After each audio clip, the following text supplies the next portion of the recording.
figure out, right, what's what, where is it, and how to deal with it. So there's definitely room for improvement on the emergency planning and response side and notification side.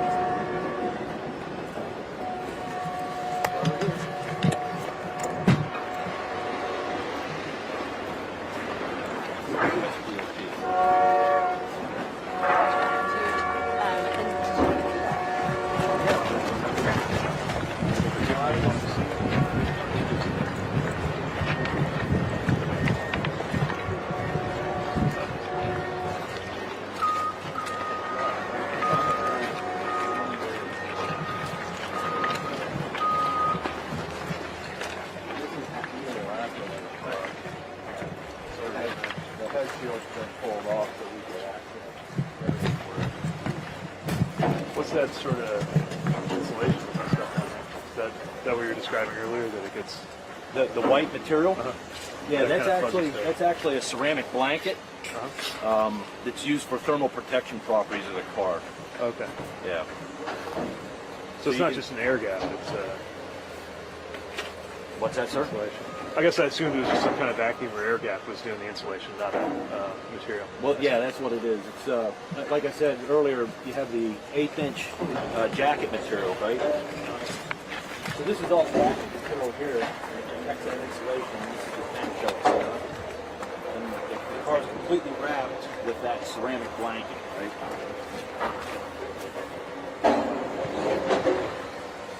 The ceramic blanket insulation, right? It's on the car, protected from thermal protection. Yes, I do. So this car actually, it's kind of a hybrid. It's one of the older 111s, but it was actually equipped with a head shield, just for whatever. This was sort of up armored 111, even though it wasn't. It was an up armored, even though it wasn't required, right? They refer to them as a 111S, even though there's not a DOT spec for it. Not sure why the builder built that. Do you happen to know how much of the fleet is still 111? Like how far along? I think I was talking to some of my colleagues, and I believe the industry would need 35,000 new 117s to be able to meet the phase-out deadline of 2020. So I'm not sure the number of cars that are out there, but I have an understanding of how many. Yeah, there are 35,000-ish cars out. Very good crack. Yeah. They completely retrofitted the Cooper just about done. I think they have finished. Yeah, we're coming up on one of our deadlines. Yeah, we're coming up on one of our deadlines here in May. Yeah. If you look behind you, that's one of the breach ones for the explosive charges. Yeah, that's what I was saying. But that means that had to be applied. How do you apply those? So they place sandbags. It's apparently binary material. They bring part A and they add part B to it on site. They add a detonation charge to it. It's almost like a plastic explosive. You have to cut the shell. But that means you have to jacket off. That's what I'm saying. Like a human being's got to be in here. Yeah, a human being had to come up close. They had to cut that hole out of the jacket, press it up against the shell, and pack it with sandbags. Is this where it would have been at the time? Or has this been moved? No, it's been moved. These were all laying out. These were all laying out on the railroad right away when they were shot. Because you wouldn't be able to. I'm surprised they were able to put it. That was the low end of the car. That would have been the liquid. Oh, okay. So, Yeah, that would have been on the bottom.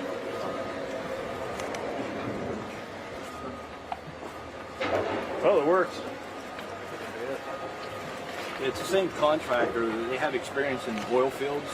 You know, when they shoot oil fields, runaway wells and things like that. So yeah, that's a preeminent contractor in the country that does it. What is specialty? Do you have a sense of how often that happens? Not that frequent, but I mean, this did not come as a surprise, right? You know, the discussion of vent and burn cars has been done in the past with other tank car loads of product. Yeah, That'd be something I want to look at. yeah. It's always a last resort. Sure.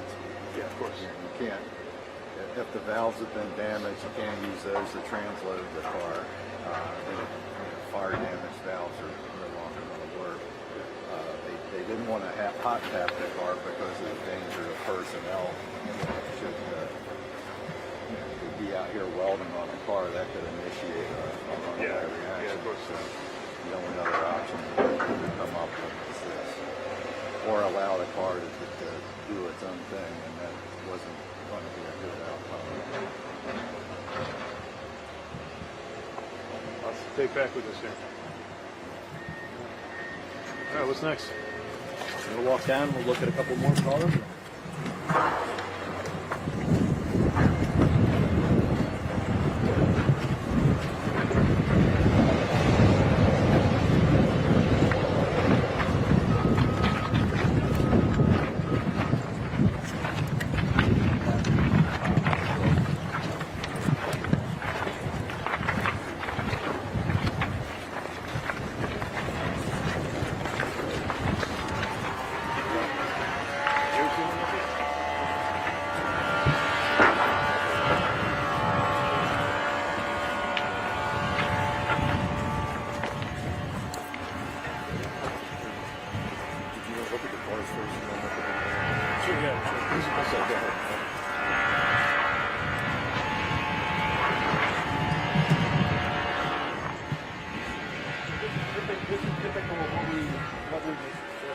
With one of the legacy DOT 111 non-jacketed cars. So these are the cars that are being phased out. No insulation jacket, no insulation. It's just steel tank. 7/16. That's it, one layer. One layer. This is it. 7/16 material. This material is a lesser strength than the newer 117 cars, and this is what a head impact looks like. This car was actually equipped with what's referred to as a half-height head shield. So essentially you can see the bracketry here. So it's only half the height. So what that head shield's on there for is to prevent if there'd be a coupler overpass. So when the cars are coupling up, if one would override the other, so it won't puncture the head. So that's why the head shield's only low. And there are some requirements for those to be on the car. Are those requirements based on what's in them? Based on the product that it's carrying with it. And this was in here then? This is the Dow car. This is ethyl hexyl acrylate. This is another acrylate car. What's that? Combustible liquid, yeah. This material is very viscous. So to me, I mean, this is an example of where a lot of the focus is on gas cars, but if the flammable liquid car had been stronger, you might have a different. The gas cars may not have been in a pool fire for 2 days. Right. Yeah, so if you can keep this in the can, right, and then the gas cars have been fine, the VCM. But yeah, this is pretty typical, right? Head impact. You can see all how that, the head and shell has been compromised. And obviously when it's on its side, I believe this car's been rotated now, so all the product just runs right out. Runs right out of the car and onto the ground, and if there's something, there's an ignition, a fire ignition source, off it goes. So again, this is one that's set for, phase out. Are you surprised about the timeline on the 117s shifting around a little bit? No, I mean, that's just, that's the department working with the industry, to better understand. Like I said, we're still 35,000 cars out, knowing what the builders' capacities are. So, we can't establish unrealistic timelines and deadlines for industry to get there with things. Without a sense. The capacity to build the cars has actually gone down since phase out. It's actually the capacity The manufacturers.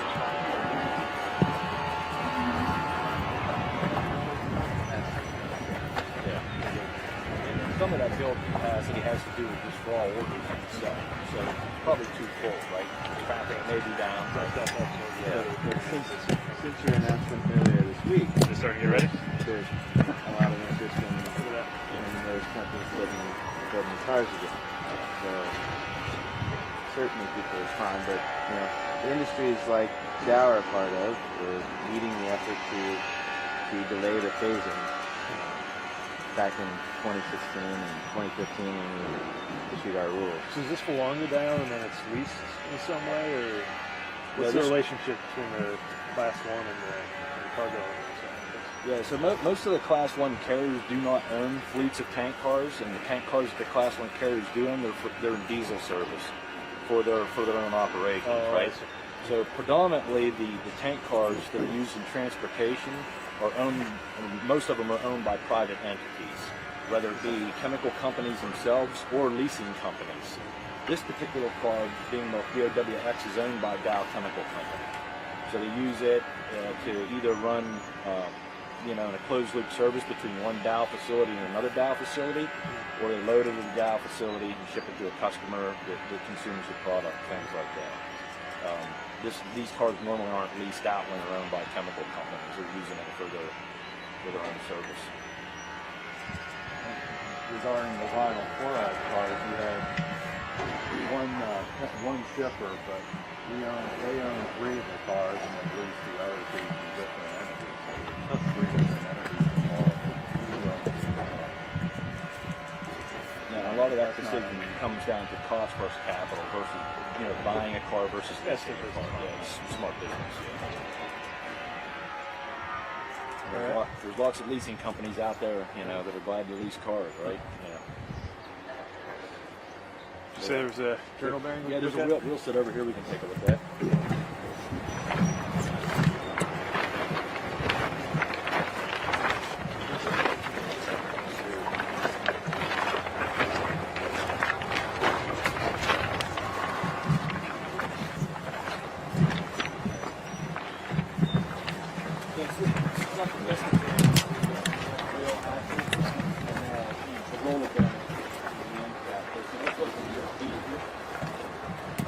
Before roller bearings came along, there were actually journal bearings that were inside a box, right? So that's why you hear the detectors called hot box detectors, because it was actually a journal inside a box. And the box had packing material, and the box was flooded with oil. So with the onset of roller bearings some time ago, that all went away. But it's the old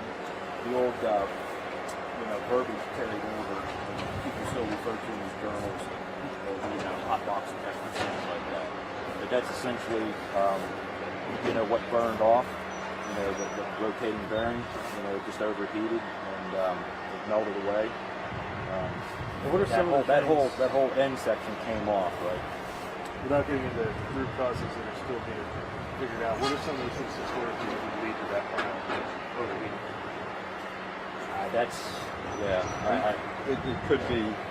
It could be loss of lubrication.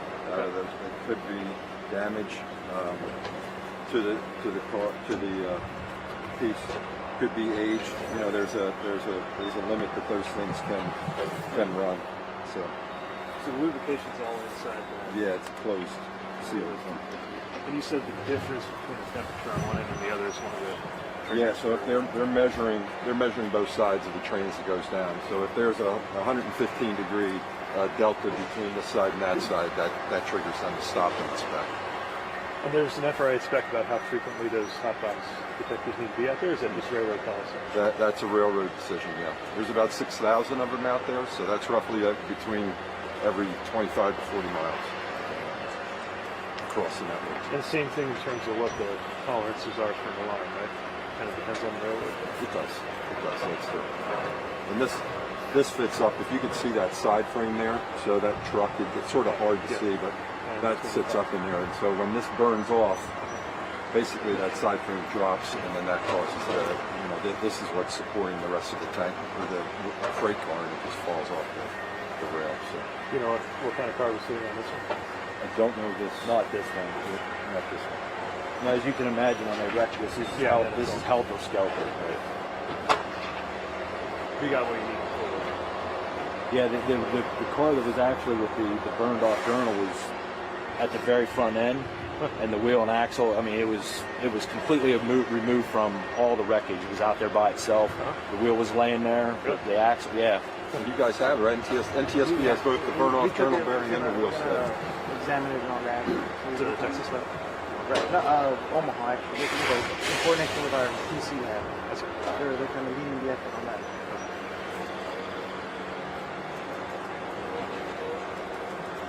A lot of metal. And that's all just ready to scrap, or is that an example of something you're going to need to look at on the NTSB side? Well, actually, we was over there yesterday, and we assessed those cars. There was a couple of the hazardous material cars that we assessed. But since they suspended the wrecking operation for us, we actually got to look at some of the non-hazardous material cars that were breached. So we got an understanding of what they look like as well, and no surprises came to that. So, but yeah, that's all they're doing is those cars were never held by NTSB, so that's why the railroad's electing to cut those up on site. Just from a logistics standpoint, it's easier to scrap them on site than try to haul this all out of here.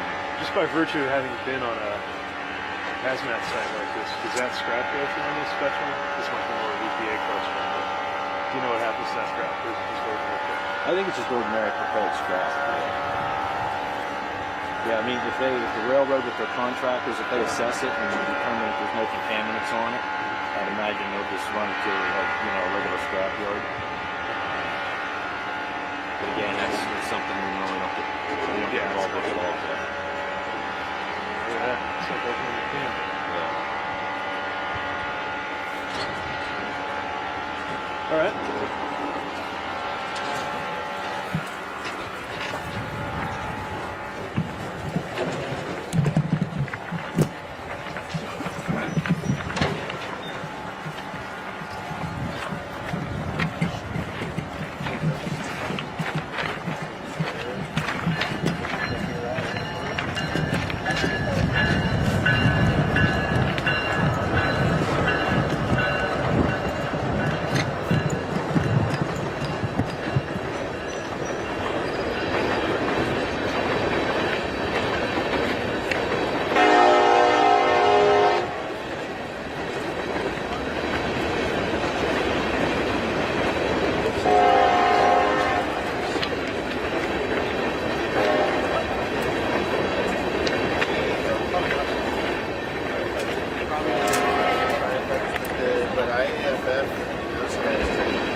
Small business spaces. Doesn't really have to buy something. As a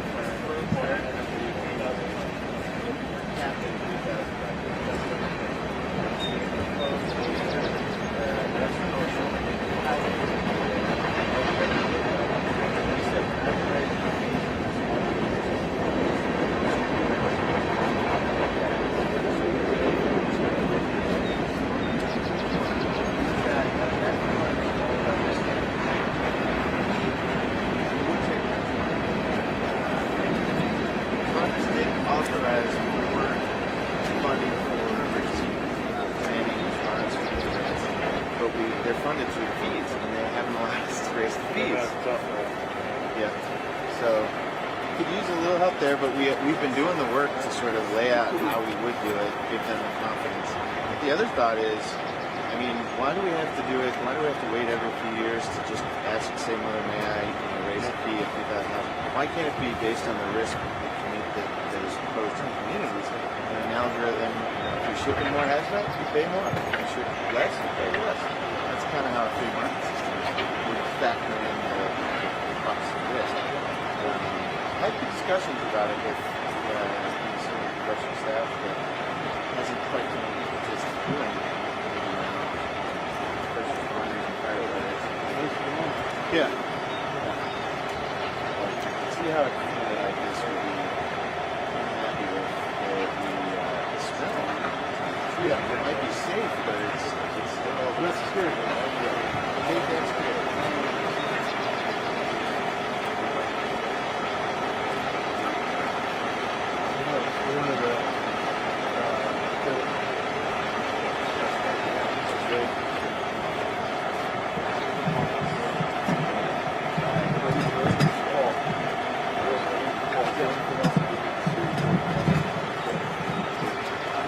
nothing of interest. I mean, it's pretty well covered. I mean, yeah. If you want to get muddy up there, you've seen pretty much everything there is to see. All right. Well, nice job. I really appreciate your explaining everything. Hard work, all the eyes on. I think it's a good thing. A lot of this stuff out. It's not bad. There are a lot of questions.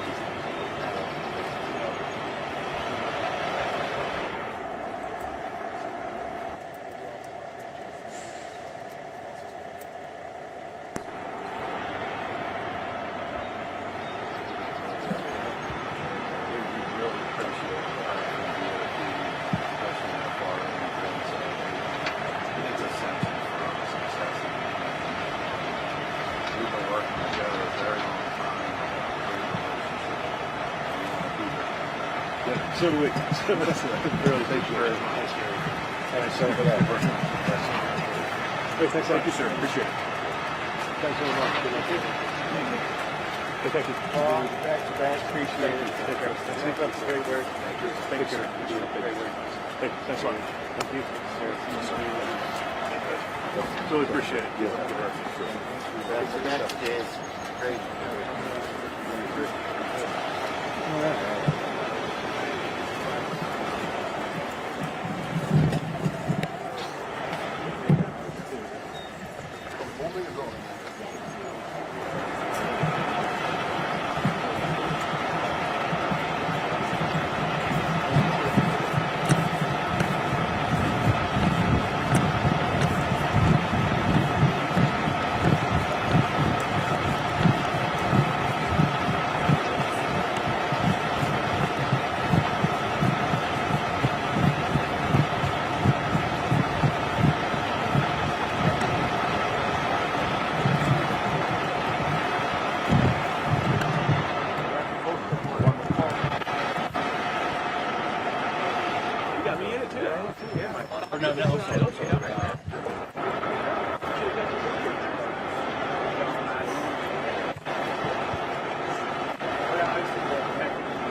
Up in the northeast, yeah.